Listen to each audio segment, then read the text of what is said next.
لیکن کچھ عقیدے ایسے ہیں جو قرآن و سنت نے واضح طور پہ بیان نہیں کیے. ہر عقیدہ بھی بنیادی نہیں ہوتا, کچھ عقیدے بنیادی ہوتے ہیں, کچھ کیا ہوتے ہیں اس میں آپ کی رائے ہے, آپ یہ رکھ بھی سکتے ہیں اور نہیں بھی رکھ سکتے. تو المحنت علی المفنت کے کچھ عقیدے ایسے ہیں جو اتفاقی ہیں, ان سے کوئی اختلاف کرے گا تو گمراہ ہوگا. کچھ عقیدے ایسے ہیں جو علماء دیوبند نے دوسری جگہ وضاحت کی, ہماری رائے ہے, اس سے کوئی اختلاف بھی کر سکتا ہے. اور وہ بھی جو علماء دیوبند کی رائے ہے تو اس میں وہ اکیلے نہیں ہیں, وہ بھی 1200 سال پہلے بھی علماء کی رائے تھی, اس کے صدیوں سے چلی آ رہی ہے. ان کے بارے میں یہ کہنا کہ علماء دیوبند نے گڑھ لیا ہے, یہ جھوٹ ہے بہت بڑا. گڑھے ہوئے نہیں ہے, وہ صدیوں سے چلے آ رہے ہیں.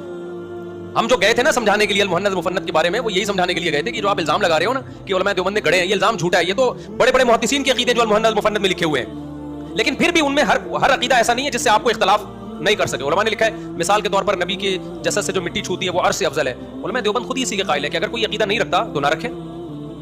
کوئی کہتا ہے عرش افضل ہے تو بھی ٹھیک ہے, کوئی کہتا ہے مٹی افضل ہے تو بھی ٹھیک ہے. عرش بھی اللہ کی مخلوق ہے, مٹی بھی کیا ہے, اللہ کی مخلوق ہے. ایک مخلوق کو دوسری مخلوق پہ فضیلت دو, کوئی اس کو دے رہا ہے. ہاں نبی کو اللہ پہ فضیلت دو گے